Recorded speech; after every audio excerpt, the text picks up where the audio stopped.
Good afternoon to all. Myself, Megha Mariya. I am studying in third year BSc Zoology, Model 2 student of St. Xavier's College for Women, Aluva. So, I am here before you to do a small presentation regarding my idea, and that is BioBrick. So, let's move to the presentation. So, BioBrick, it's also known as Vedic brick or ecological brick, which is a brick that is made using cow dung. It's a purely organic product. It's an alternative solution for the traditional fired clay bricks.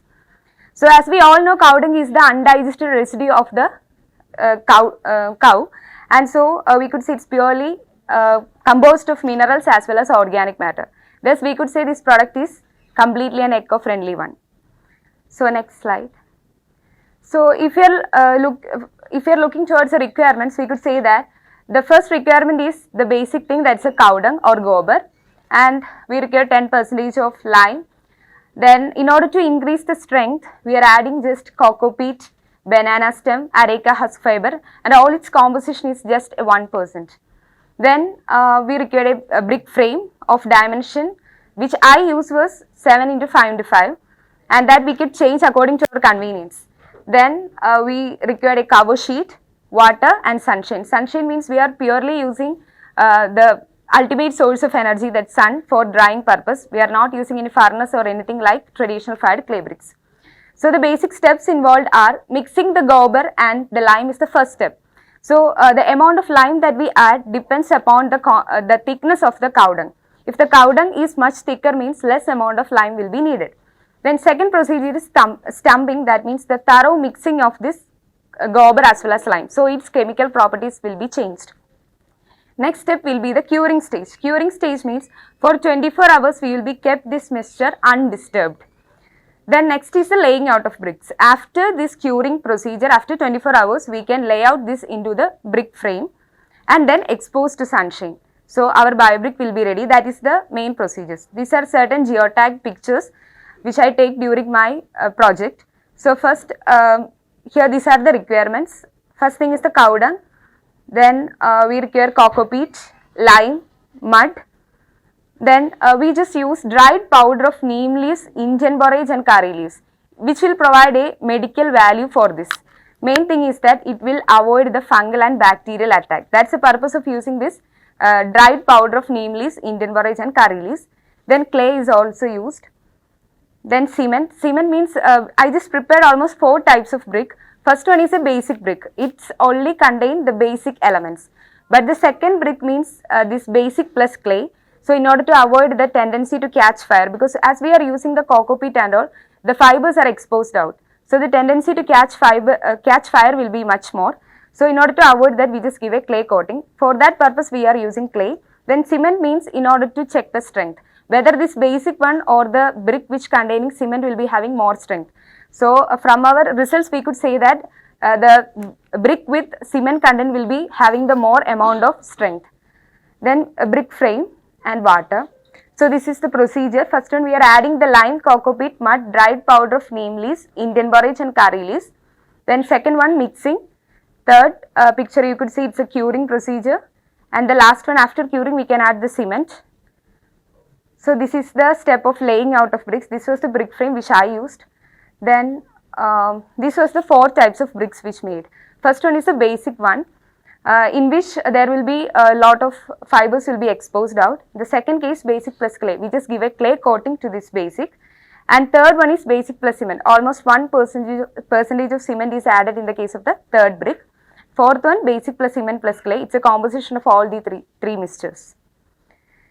Then certain tests were conducted for this brick. First one is the drop test. From 1 meter height, we just drop it out and we just find that it didn't break. So it shows that it's having, I'm not claiming that it's have the much strength that we could make a very high-rise infrastructures, but we will be able to make for small purposes.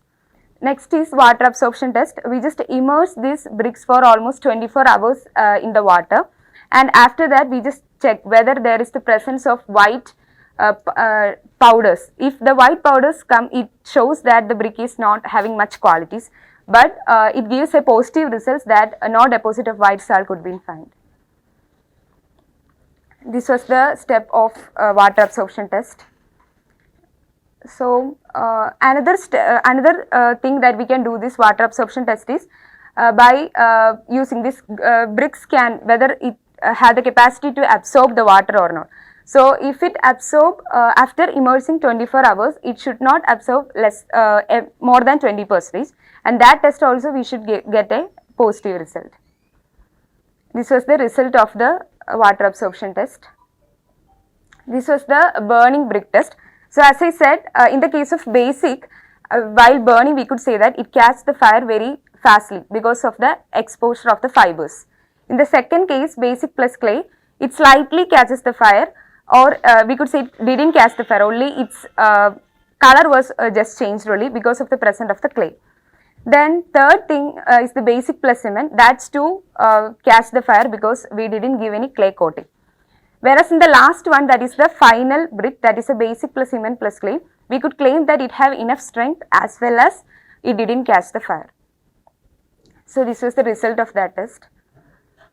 So then the main test is the compressive strength test in order to check whether the brick is having actual strength or not. So we will be able to, and we just go for a test and it says that almost 0.82 Newton, that much strength only it's have. That's what I say, I'm not claiming that we will be able to make a high infrastructure. This was the step showing the compressive strength test. Then why biobrick? That's the question. The reason is that the problem with our existing traditional fired clay brick is that it's high cost and it will be causing lot of pollution as we are drying it on the furnace, and it produces greenhouse gases, and most importantly these fired clay bricks or cement bricks or those bricks which are existing today, we could say that they are good conductors of heat. So what's the problem is that on the summer days they will on the daytime they will absorb the heat, and on the night they will release out. So it will always provide us with an uncomfortable living condition. So our biobrick will be a solution for all this. Then this was the certain advantages of my idea. So it's so cheap, and second thing, it's eco-friendly as we are using completely this sunshine for drying purpose. We could say that it will not cause any type of pollution. So one of the main thing that we are facing today is the atmospheric pollution, right? So then it acts as an air purifier. Then it has a low density, so it will reduce the dead load in high-rise structures. Then next slide. Okay. So now it also provides certain indirect advantages. The main thing is that as we are using cow dung, we could say that if this brick become a commercial product, surely it can contribute to the agricultural sector because it is highly beneficial to our cowman's cattle rankers, and it will raise the economic value of the cows. The next question is the application of the brick. As I said, mostly we could use for the purpose of insulation, tiling purpose, filling of the pillars, etc. So, as every rose has its thorn, our biobrick also has certain challenges, but I hope we will be able to overcome all these challenges. The first thing is the saddest behavior of or barrier is that the overall concept towards this cow dung. When we talk about a brick with cow dung, our mindset will not be much pleasing, but it's our mindset, right? So we will be able to change it. The next thing is the color and texture. Sometimes we could say it may not be much attractive to see, but by using certain dyes and all, we will be able to make it more. Then difficulty in prevention of this fungal and fly attack. That's what I say. So we will be able to, as we are using this Indian borage and this neem leaves, that mixture, it will prevent this fungal as well as the bacterial attack. Then one of the major challenges is the climatic variation. So as we are living in Kerala, we couldn't predict the climate of our nature, right?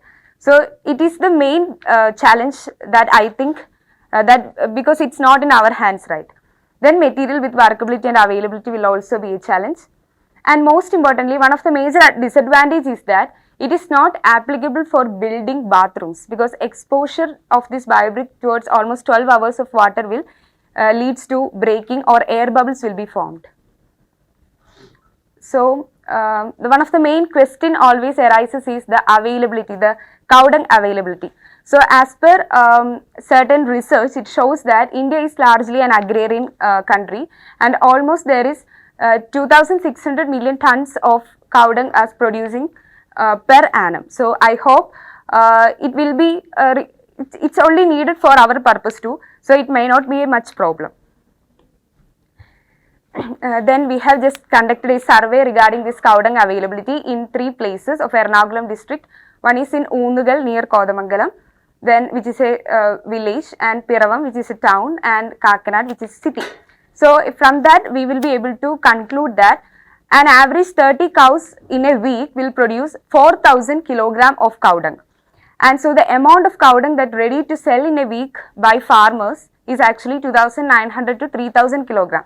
So, and the cost of 1 kg of the cow dung will be 1.50 rupees. So, target customers, we are basically targeting the construction workers for building the ecological homes, and this product can be applied towards making the walls of hospitals, mental asylums, Ayurvedic treatment centers, so that the actual benefits will be provided to the society, and especially in the field of ecotourism. And if we are looking towards the capital requirement, we could say wet cow dung, it's almost 3 rupees per kilogram. And in the case of lime, it will be 20 rupees per kilogram. So anyhow, we could say that actual capital requirement can only be say after a thorough pilot study. For an initial investment, I hope almost 1.5 lakhs will be required. Then the main marketing strategy is that, so this concept of biobrick is, I hope it's greatly attractive because it's very simple to make and it can provide the employment opportunity towards work-hold women. Or household women. So I think it will be a major attraction. Mostly it is so low cost and it can provide positive energy, reduces pollution. So next slide. Here we could see the comparison of the brick, cement brick, clay brick and bio brick. So in the case of density, we could say when compared to cement brick and clay brick, the bio brick density is very low. And in the case of pollution, our bio brick is purely an organic product, right? So there will be no any pollutions. Water resistant is very high in the case of biobrick. Thermal conductivity, we could say our biobrick is purely an insulator. Then water absorption, as I said, it's less than 11%. In the case of strength, we could say it will provide a moderate strength, because I am not claiming whether we could be overcome the strength of the cement as well as the clay brick. It's only just moderate. Then soundproof, it will also provide soundproof. So that's all. Thank you. And I just saw your presentation and it was pretty amazing. So I just had a few doubts. So you already said that it won't be able to handle a huge infrastructure. So I just want to know the type of buildings you are targeting, like small houses or whatever it is. Yeah, actually we are planning to use this for the purpose of tiling and filling pillars, as well as partition, small walls. And in the case of gardens and all, we can use as for purpose of partition, mainly for partition. Yeah, so it's not for the entire building but the parts of construction. Yeah. Okay, so we can basically reduce the cost of construction by using it. Okay, and also one more doubt, like in Kerala, the issue we have is a lot of natural calamities such as flood, extreme heat and stuff. So will it be able to handle these kind of situations? That's what I say. The climatic variations are not in our hands, right? But I think by using certain machines like heating and all, we will be able to dry it up. So otherwise, in the case of rain or in the case of flood, we couldn't assure that whether we will be able to dry it on correct time. So certain machines will be able to use for it. And just one more thing, I just want to know about the durability of the product. Like if we build a house, we actually say it will last for like 25 years or 30 years. So how long do you think this thing would last? At this stage, I can only claim for 3 years, because now the prototype or what I built was, now it's take almost 3 years and it have doesn't got any problems. So I hope anyway it will be having 3 years of guarantee. Okay, thank you so much for clearing that out. It was a great presentation. Give her a round of applause. Thank you so much.